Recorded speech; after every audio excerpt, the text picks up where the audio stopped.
오늘 낮 의령의 최고 기온이 33.9도를 기록하는 등 밀양과 의령, 창녕, 합천에 올해 첫 폭염주의보가 내려졌습니다.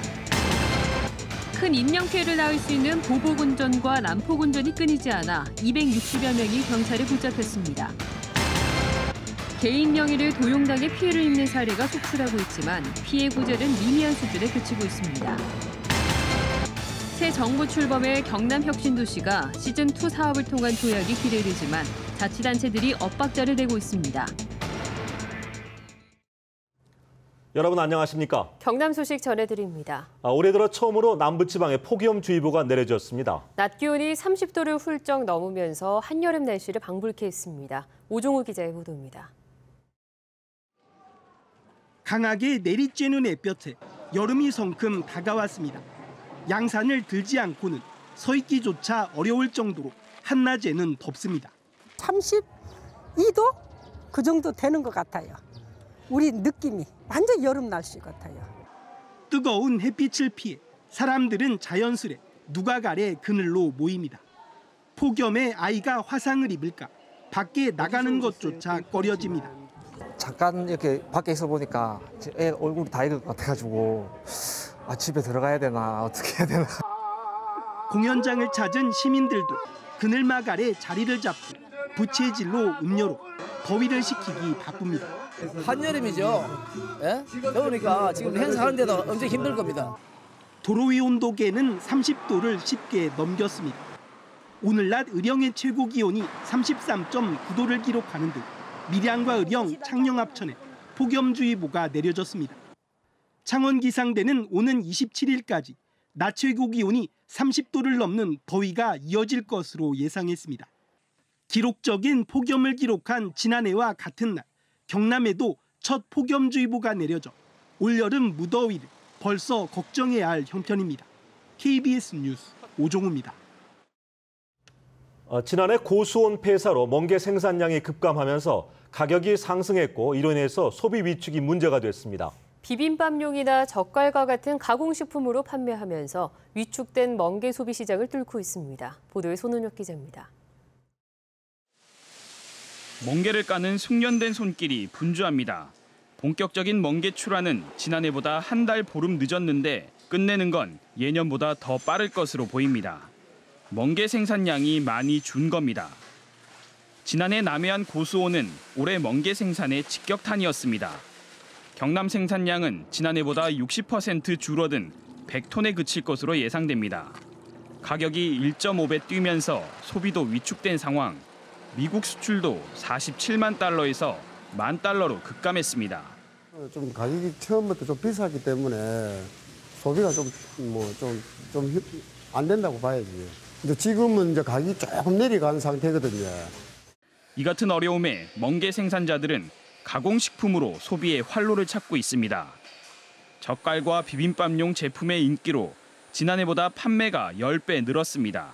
매출 비중은 여전히 작지만 올해 대형마트 납품과 홈쇼핑 진출도 계획하고 있습니다. 1인 가구 증가에 따라 한 끼 먹을 분량인 50g들이 소포장도 하반기에 출시를 앞두고 있습니다. 단체 급식 시장에도 문을 두드리고 있습니다. 고부가가치 산업, 특히 멍게 비빔밥이라든지 양념 멍게 이걸 주력 상품으로서 고수온 피해와 소비, 수출 부진 3중고를 뚫고 멍게 가공식품이 성공을 거둘 수 있을지 주목됩니다. KBS 뉴스 손원혁입니다. 자칫 큰 인명 피해로 이어질 수 있는 보복, 난폭 운전이 끊이지 않고 있습니다. 지난해 처벌 규정이 생긴 뒤 보복과 난폭 운전으로 형사 입건된 운전자가 3천 명이 넘습니다. 보도에 박상현 기자입니다. 고속버스 앞으로 끼어들기를 하려다 실패한 화물차. 옆차로에서 방향 지시등을 켠 채 고속버스를 계속 따라옵니다. 앞차에 막혀 떨어지는가 싶더니 이내 따라붙어 급하게 끼어들기를 하려다 끝내 고속버스와 충돌해 넘어지고 맙니다. 이 사고로 고속버스 승객 6명이 다쳤습니다. 졸음운전으로 귀창거리고 들어왔고 클락션을 빵빵해서 정신 차리고 운전 알아두셔서 그 이후부터 저를 갖다 이제 위에 운전을 해오기 시작한 거예요. 시내버스 옆으로 대형 화물차가 들어오더니 멈춥니다. 출발하는 듯 하더니 시내버스 앞에서 지그재그로 차선을 막으며 진로를 막습니다. 또 다른 차량은 고속도로에서 시속 200km가 넘는 속도로 차로 변경을 반복합니다. 경남경찰은 지난 2월부터 100일 동안 이 같은 보복 난폭 운전을 한 260여 명을 적발해 형사 입건했습니다. 최근에는 CCTV와 블랙박스 보급 증가로 신고가 늘어나고 있는 추세입니다. 처벌 규정이 생긴 뒤 지난해 한 해에만 보복 난폭 운전으로 형사 입건된 운전자만 전국적으로 3,100명에 이릅니다. KBS 뉴스 박상현입니다. 개인 명의를 도용당해서 통신요금 폭탄을 맞은 피해자가 끊이지 않고 있습니다. 해마다 피해 신고만 2만여 건에 이르지만 명의 도용을 인정받은 경우는 채 20%도 되지 않습니다. 차주아 기자가 보도합니다. 경남에 사는 48살 최임구 씨.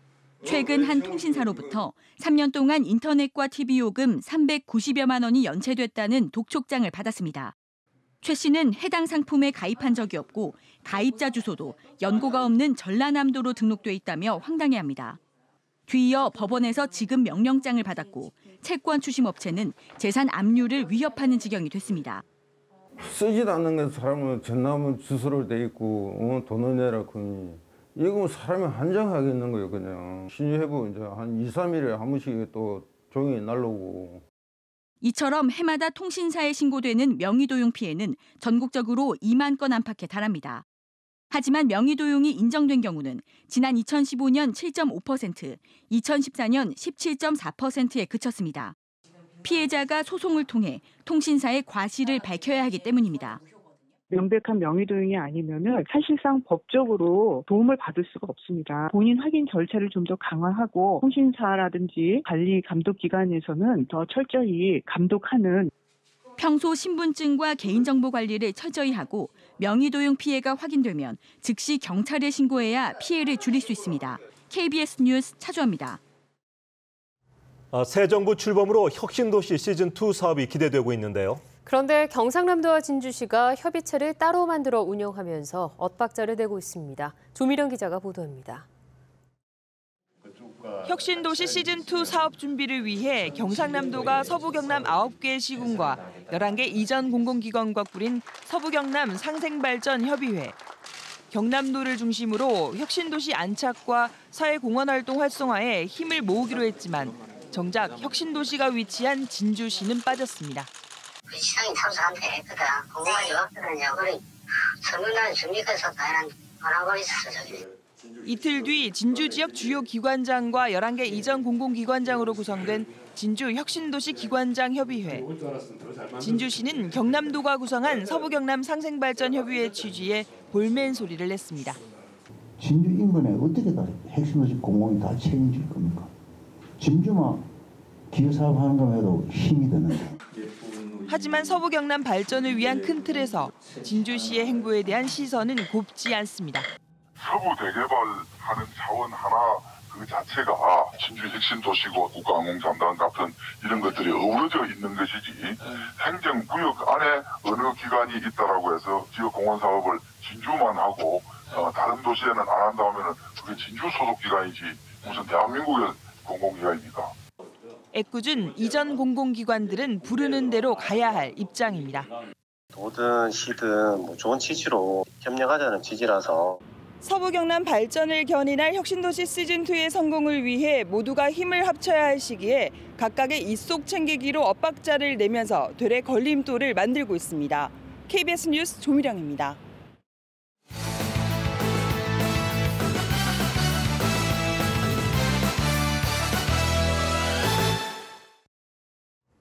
간추린 소식입니다. 국내 최대 독립도시가스 공급업체인 경남에너지가 매각됐습니다. 인수금액은 약 5천억 원으로 기존 최대 주주인 상원 컴트루와 2대 주주인 앵커 에쿼티 파트너스의 보유 지분 95%를 취득했습니다.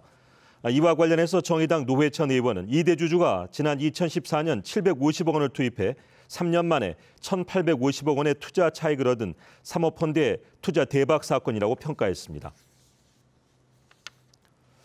삼성중공업에서 또 노동자 추락 사고가 일어나 노동부의 작업 중지 명령 해제가 성급했다는 비판이 일고 있습니다. 삼성중공업에서는 지난 1일 크레인 사고로 31명의 사상자가 발생한 이후 어제 오전 9시 20분쯤 노동자가 4.5m 아래로 떨어져 골절상을 입었습니다. 노동계는 노동부가 졸속으로 작업 중지 명령을 해제했다며 삼성중공업 봐주기식 점검을 하고 있다고 비판했습니다.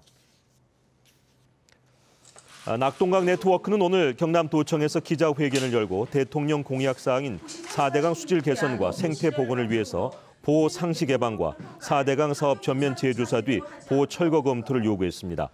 낙동강 네트워크는 날씨가 더워지면 녹조가 창궐할 수 있는 만큼 보호를 상시 개방하고 4대강 재잔화를 위한 민관 합동기구 구성을 요구했습니다. 서양화가 최인호의 남도일지전이 오늘부터 다음 달 10일까지 창원시 내서 농산물 도매시장 안에 있는 마산 청과시장 아트스튜디오에서 이색적으로 열립니다. 남도일지 전시회는 현대사회에서 잊혀져가는 사람다움을 되찾고 지역사회 문화와 예술 필요성을 충족시키기 위해 기획된 프로그램입니다. 전시회 관람 시간은 오전 11시부터 오후 6시까지입니다.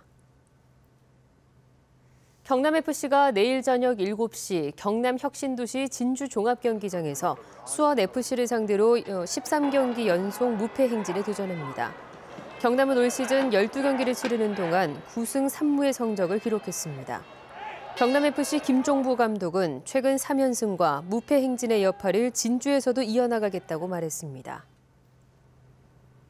지금까지 경남 소식이었습니다. 시청해주신 여러분 고맙습니다.